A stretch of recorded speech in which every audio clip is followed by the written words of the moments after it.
The Gospel of Mark, chapter 15. Very early in the morning, the chief priests with the elders, the teachers of the law, and the whole Sanhedrin made their plans. So they bound Jesus, led him away, and handed him over to Pilate. "Are you the king of the Jews?" asked Pilate. "You have said so," Jesus replied. The chief priests accused him of many things. So again Pilate asked him, "Aren't you going to answer? See how many things they're accusing you of." But Jesus still made no reply, and Pilate was amazed. Now it was the custom at the festival to release a prisoner whom the people requested. A man called Barabbas was in prison with the insurrectionists who had committed murder in the uprising. The crowd came up and asked Pilate to do for them what he usually did. "Do you want me to release to you the king of the Jews?" asked Pilate, knowing it was out of self-interest that the chief priests had handed Jesus over to him. But the chief priests stirred up the crowd to have Pilate release Barabbas instead. "What shall I do then with the one you call the king of the Jews?" Pilate asked them. "Crucify him," they shouted. "Why? What crime has he committed?" asked Pilate. But they shouted all the louder, "Crucify him!" Wanting to satisfy the crowd, Pilate released Barabbas to them. He had Jesus flogged and handed him over to be crucified. The soldiers led Jesus away into the palace and called together the whole company of soldiers. They put a purple robe on him, then twisted together a crown of thorns and set it on him.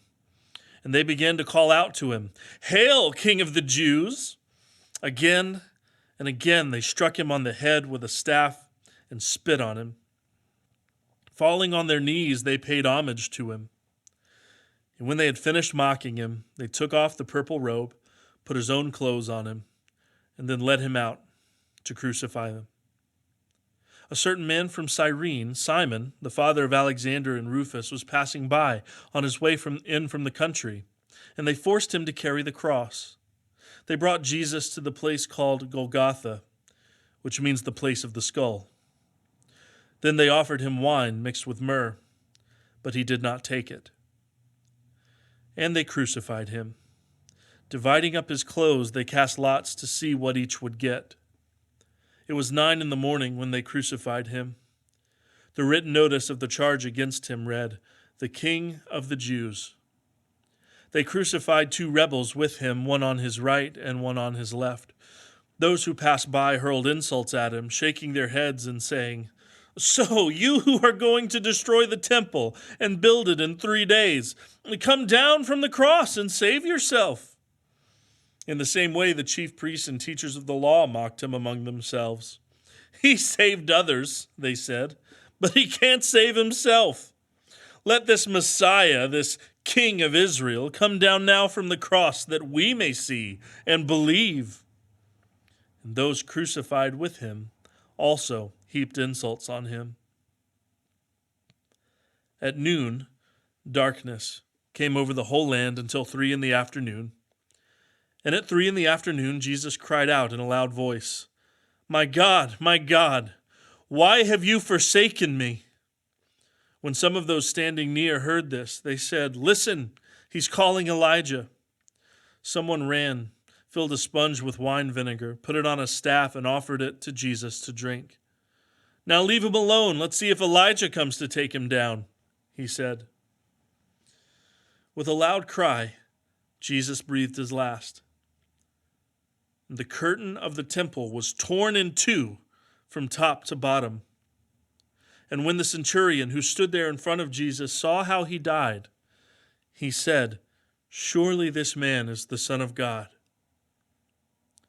Some women were watching from a distance. Among them were Mary Magdalene, Mary, the mother of James the younger and of Joseph, and Salome. In Galilee, these women had followed him and cared for his needs. Many other women who had come up with him to Jerusalem were also there. It was preparation day, the day before the Sabbath. So as evening approached, Joseph of Arimathea, a prominent member of the council who was himself waiting for the kingdom of God, went boldly to Pilate and asked for Jesus' body. Pilate was surprised to hear that he was already dead. Summoning the centurion, he asked him if Jesus had already died.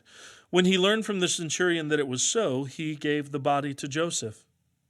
So Joseph brought some linen cloth, took down the body, wrapped it in the linen, and placed it in a tomb cut out of rock.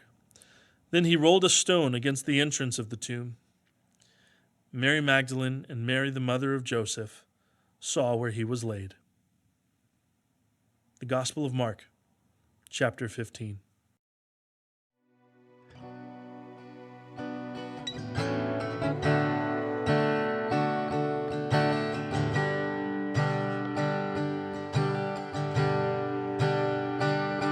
There's a place where mercy